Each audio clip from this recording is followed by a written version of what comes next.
So, you have a new Beetlejuice movie for me? Yes, sir, I do. It's been like 35 years since the original, so I figure it's time for a sequel. That actually is perfect, because the kids who grew up with the first movie now have kids of their own. Exactly, because what is culture if not a cyclical regurgitation of itself? That's a beautiful thought, so tell me about this thing. Well, sir, this thing's gonna be a good time. First of all, we're bringing back the iconic duo of Tim Burton and Helena Bonham Carter? No, they broke up. Johnny Depp? Probably not for a while. Michael Keaton? Exactly, and his new muse, Jenna Ortega. Oh yeah, she's super popular in that Tim Burton show where she plays an angsty teen who gets a crush on a local boy in a small town who turns out to be a supernatural monster. Right, so in this movie she's an angsty teen who gets a crush on a local boy in a small town who turns out to be a supernatural monster. I feel like people are gonna like that. For some reason I do too. So what else is going on? Not much, just doing this pitch. What's up with you? No, I mean in the movie. Oh, I thought we were friends for a second there. Nope. Dang, okay. Well, Jenna Ortega would play Astra Dietz, the daughter of Lydia Dietz. She's from the first movie. She is, and Lydia Dietz hosts this paranormal talk show, but she starts seeing Beetlejuice again, so she thinks she's going crazy. Oh, Dietz nuts. And then Lydia's father, Charles, dies, so they, along with Lydia's boyfriend, Rory, have to go back to the Beetlejuice house. Well, killing off that character is a good idea, considering the horrible stuff that actor did. That way we don't have to show that character at all. Oh, we're gonna show the character. We are. A lot, in photographs and claymation, walking around with no torso, but still talking. Maybe let's just not include him at all, though? Well, no, he was an important part of the first movie. We can't just hand wave that away. I guess that makes sense. So what about Alec Baldwin and Gina Davis's characters from the first movie? Oh, they're not in this one. We're just gonna hand wave that away. Oh, okay. So anyway, at the wake, Lydia's douchey boyfriend proposes to her, and she's like, I guess? Does she not like him? Doesn't really seem to. So why say yes? Because I want there to be a wedding scene later in the movie. Got it. So anyway, then Wednesday is gonna storm off and meet a local boy and get a little crush. Ew. But turns out he's dead. Ooh. And he tells her that if she comes with him to the afterlife, he can get his life back and she'll be able to see her dad, who works there. Oh, did her dad take his own life? No. I think we kind of maybe established that people that work down there took their own lives. Hey, shut up. So then it turns out he's evil and he actually just wants to trade his life for her so he can be alive again. Oh, crafty little boy ghosts are tight. So now Lydia calls up Beetlejuice to make a deal that she'll marry him if he helps with Astrid. Wow, well, sounds like all our storylines are in place. This is gonna be a good time. Well, no, there's also gonna be a storyline where Beetlejuice's ex-wife is trying to find him so she can suck his soul out, which is a thing she does to ghosts. She sucks the souls out of ghosts? Yes, and then there's a dead actor turned cop trying to track her down. Oh, okay. Lydia has a pill addiction. Oh, she does. Her mom Delia's gonna end up dying too, and she's trying to track down Charles in the afterlife. Right. Rory only wants to marry Lydia for money. Astrid and Lydia need to fix their mother-daughter relationship. I gotta say, this is kind of a lot of storylines. Are you gonna be able to juggle them all well? Sure,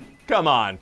Juggling well is for nerds. Oh, well, we probably shouldn't do that then. Anyway, so if Ghost Boy gets his passport stamped, he'll go back to the real world and Astrid is toast, so Beetlejuice has to stop that. Is that gonna be hard to do? Actually, it's gonna be super easy. Barely an inconvenience. Oh, really? Yeah, see, he pulls a lever and that solves the problem instantly, so that's done. Oh. Yeah, see, we're already done with one of the storylines. Just like that didn't feel super satisfying. Well, what am I supposed to do? I gotta wrap these up quickly. There are a lot of storylines. You could have less of them. No, so then eventually it's time for the wedding of Rory and Lydia, but Beetlejuice shows up because he wants to marry her. Okay. And then Beetlejuice's ex-wife shows up and that cop guy shows up with his whole squad. Oh, what are these dead cops guys gonna do? Be frozen immediately so they can't interfere with the scene. We followed the cop for the whole movie only to have him frozen in place when it comes time for him to actually do something? Yeah, there's just too many storylines. It's easier if I just freeze them in place for this. You put the plot lines in. I did, yeah. So then Astrid opens up a sandworm portal and a sandworm eats the ex-wife and Rory. So what was the point of having the ex-wife in the movie? Well, she was in the movie. So was the cop guy. Right, but if you took them out, that wouldn't really change anything at all? No, yeah, they don't affect anything at all, but the thing is,